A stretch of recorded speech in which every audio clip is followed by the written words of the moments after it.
there's a danger to claims of universalism, and that's that large-scale totalitarian utopianism. And maybe you could criticize the... Jordan Peterson is a pretty controversial guy. You're probably in trouble if your name comes up with his in the news. Now, Robert Whittaker was a beloved UFC middleweight champion, but his recent decision to take his wife to Peterson's show has made a lot of people angry. UFC fans are upset, and we're here to tell you all about it. So, let's dive in. It's like weekend golf. No, dude, I gotta try and punch that guy in the face and not get punched. It's not easy.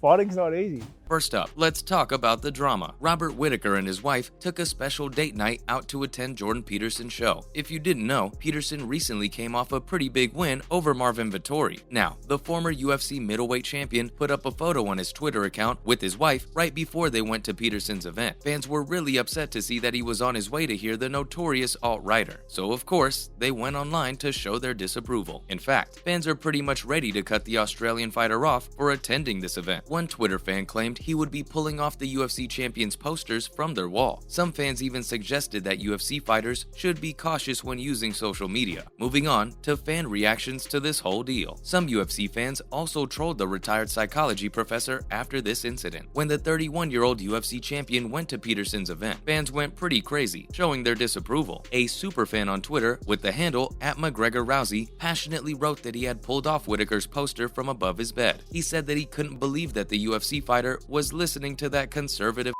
In fact, he went so far as to say that he was no longer a fan or supporter of Whittaker. "Thank goodness I'm a Colby Covington fan," he finished the tweet. Another fan, Fiona Coots, was pretty disappointed as well. She compared the news of Whittaker attending Peterson's event to pulling a band-aid off. Not to mention, she taunted him a little more by asking what he thought of Andrew Tate, Kanye, and Alex Jones. She sarcastically asked him if these guys were just smart people with interesting life philosophies or what. Next up, some fans who were a little too disappointed. It's a little interesting that fans were this upset. Are UFC fighters known for their great political views? Still, it's pretty cool that fans hold their stars to such standards. One fan said that he was disappointed in Rob. He admitted that Peterson was everywhere, and even Rogan loved the guy, but he insisted that the retired clinical psychologist was a total charlatan. Other fans were acting like the fighter was dead to them. One even claimed it was a sad day when they lost both Krause and Whittaker. Others, however, decided to switch teams instead. For instance, one fan said he was going to be a permanent Pereira fan. One of Whittaker's fans was pretty sad that his idol had come to this point. After all, he started from being a beloved family man who donated his bone marrow to his daughter when she fell ill. This is why he stopped fighting when he was so close to winning a world title. The fan went so far as to say that now the UFC champion was a universally hated man because he took his wife to see Jordan Peterson. Apparently, things are so bad that he advised fighters to start hiring PR first. Some people are a little confused by the hate. For them, it's shocking that people now hate Robert because he went to see Jordan Peterson. Next, let's talk about the clinical psychologist. Jordan Peterson calls himself a clinical psychologist in his Twitter bio. This man was an associate professor at Harvard for a good while. Before that, he also used to be an assistant at Harvard, and he stayed there during his tenure from around 1993 to 1998. This sure gives him a bit of credibility because of the prestigious institution, but Harvard isn't his claim to fame. He rose to popularity when he uploaded viral clips flexing his debate skills. What's more, his book, Maps of Meaning, The Architecture of Belief, ended up being a bestseller. Peterson has been a really controversial figure though. His debate views aren't exactly comfortable, and Twitter has removed him in the past for posting some of his opinions online. However, since Elon Musk completed the purchase of Twitter, he's been reinstated. Now his getting banned on Twitter and then getting reinstated by someone just as controversial as Elon Musk is truly a representation of his character. Turning to Jordan Peterson's controversial ideas on white privilege. Peterson is known for his controversial ideas. One of them is that white privilege doesn't exist. White privilege is basically the idea that if you grow up white, you get more opportunities and face fewer difficulties than people who are not white. For Peterson, however, the idea does not exist. Apparently, he thinks that race and ethnicity are postmodernist ideas. He said that this kind of privilege is rather a majority privilege. For example, in China, the Chinese are dominant in numbers, and because of these numbers, they have majority privilege. Whoever the culture is built for has privilege in that country. Otherwise, there would be no point in building a culture. Sure, white people don't have to apologize for the crimes of their ancestors, but it wouldn't be fair to say that those crimes haven't benefited white people to this day. Due to these benefits, people of color continue to suffer. Next up, Peterson talks about left and identity politics. Alt-right speakers like Jordan Peterson and Ben Shapiro have said that there are clear political boundaries, and race just doesn't make the cut for that. Peterson feels that the left doesn't respect the boundaries of politics. Sure, Peterson may be right in some ways. For instance, the Abolish ICE movement has been on the rise since 2020, and presidential candidates have been debating this issue for years now. Sure, the US-Mexican border problems are very frightening, but should we abolish an entire institution or try fixing it? The agency does a lot more than just these activities. Another example is Matt Damon's cancellation last year. Damon said that there's a difference between patting someone on the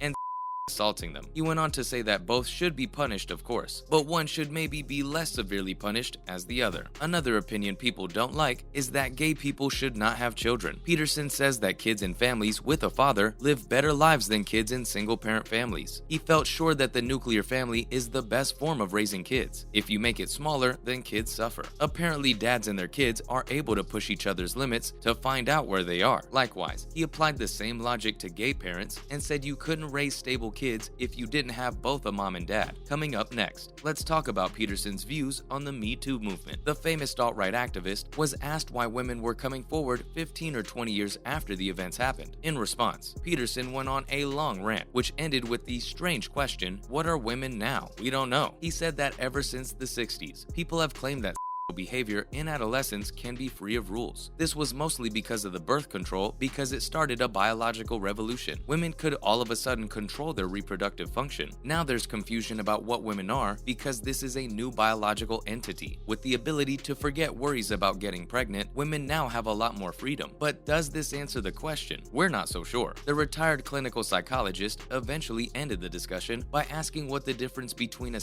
invitation and harassment was. And finally, why is Peterson so popular now? Jordan Peterson has offered a lot of biased people some logical explanation for staying racist or he's got reasoning for everything. Finally, people can say, aha, see, I have a good reason for behaving like I do. He's smart, he's Harvard educated, and he has the right way of talking. Even Donald Trump, who didn't speak in a fancy way, was able to get a lot of fans and win the presidential elections. It's kinda scary the potential a charismatic, well-spoken man could have. He's not the first though. Scientists have been throwing out theories justifying why black people are inferior to white people for ages. People are lapping up his explanations because they can finally cite sources for their racism and this is dangerous. After a long period of pretense in the public eye, Peterson supporters finally have the guts to come out in public. The things they hushed up and said behind closed doors, now they can say in public. Why? Because Jordan Peterson has done it for them. He's made it acceptable and smart to say such things. Like you now have to argue with such instead of just shutting them down with a simple, you're being racist. And just for that reason alone, this is quite a scary development. And with that, that's a wrap for this video. Do you think Whitaker deserves the comments he's getting for showing Peterson support? Do leave us a comment to share your thoughts with us. Please like and subscribe. Thanks for watching, and we'll see you next time.